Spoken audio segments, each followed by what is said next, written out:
آپس میں دوریاں پیدا کرتا ہو، آپس میں اختلاف پیدا کرتا ہو اور آپس میں بغض اور نفرت کو ہوا دیتا ہو، ایسی تمام چیزوں سے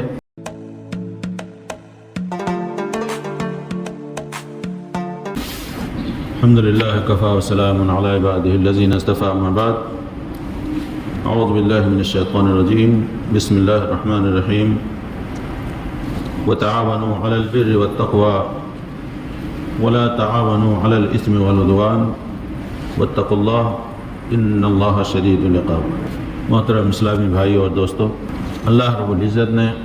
ہم سب کو اسلام کی نعمت سے نوازا، جس کا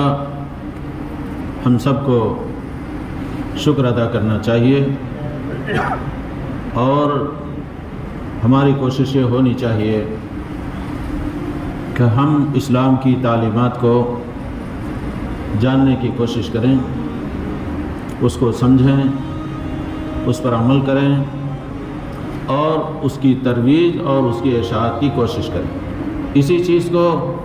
تعاون سے تعبیر کیا جاتا ہے، مدد سے تعبیر کیا جاتا ہے۔ اللہ رب العزت کا ارشاد ہے کہ تم آپس میں ایک دوسرے کی مدد کرو، کیونکہ اسلام نے ہمیں خیر کی تعلیم دی ہے، اچھائی کی تعلیم دی ہے، بہتری کی تعلیم دی ہے اور ہر اس چیز کی تعلیم دی ہے جس سے آپس میں میل پیدا ہو، محبت پیدا ہو، الفت پیدا ہو، ایک دوسرے کے اندر دوستی مضبوط ہو جائے۔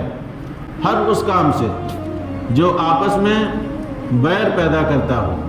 آپس میں دوریاں پیدا کرتا ہو، آپس میں اختلاف پیدا کرتا ہو اور آپس میں بغض اور نفرت کو ہوا دیتا ہو، ایسی تمام چیزوں سے اسلام نے منع کیا ہے۔ اور آپس میں میل محبت کی باتیں کرنا،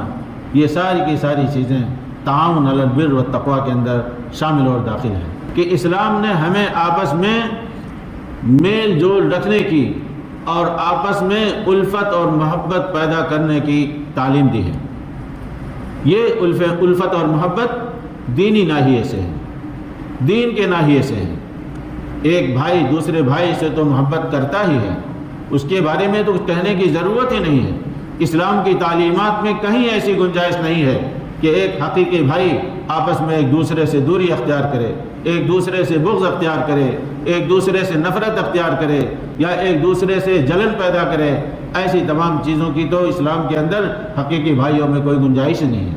یہاں تو ایک عمومی بات کی جاتی ہے کہ دینی بھائی، ایک مسلمان بھائی، چاہے جس خطے کا ہو، چاہے جس ملک کا ہو، اگر وہ اس کے یہاں ایمان پایا جا رہا ہے، مسلمان ہے، تو ایسی صورت میں ہر مسلمان بھائی کی یہ ذمہ داری ہے کہ اس کے ساتھ ایسا سلوک کرے، ایسا عمل کرے، ایسا کام کرے کہ اس کے اور ان دونوں کے درمیان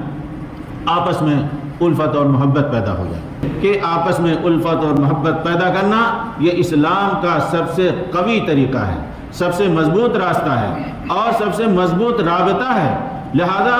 قرآن کے اندر اور رسول اللہ صلی اللہ علیہ وسلم کی احادیث کے اندر جا بجا اس رابطے کی اور اس رشتے کی کو مضبوط کرنے کی بڑی سخت تاکید کی گئی ہے۔ لیکن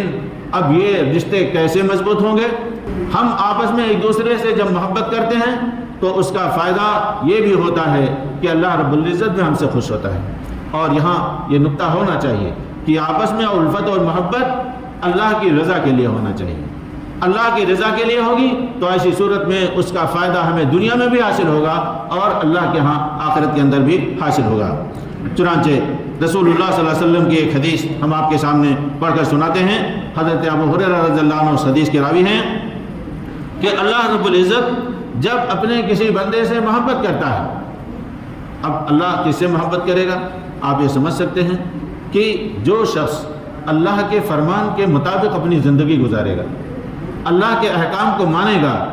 رسول اللہ صلی اللہ علیہ وسلم کے بتائے ہوئے طریقے کے مطابق وہ اپنی زندگی گزارے گا، تو ایسا بندہ اللہ کی نگاہ میں محبوب بندہ ہے۔ ولایت کا معیار یہی ہے جو اللہ کے فرمان کے مطابق عمل کرتا ہے اور شریعت کے احکام کے مطابق اپنی زندگی گزارتا ہے، ایسا شخص ولی ہے اور ایسا شخص کیا ہے؟ متقی ہے۔ تو اللہ رب العزت جب اپنے کسی بندے سے محبت کرتا ہے تو وہ جبریل علیہ السلام کو مخاطب کرتے ہوئے کہتا ہے کہ اللہ فلاں شخص سے محبت کرتا ہے، تم بھی اس سے محبت کرو۔ چنانچہ جبریل علیہ السلام اس سے محبت کرتے ہیں، اور اس کے بعد جبریل علیہ السلام آسمان والوں میں اعلان کرتے ہیں کہ اللہ رب العزت فلاں بندے سے محبت کرتا ہے، لہذا تم بھی اس سے محبت کرو۔ اور اس کے بعد اللہ کے رسول صلی اللہ علیہ وسلم فرماتے ہیں پھر ایسے شخص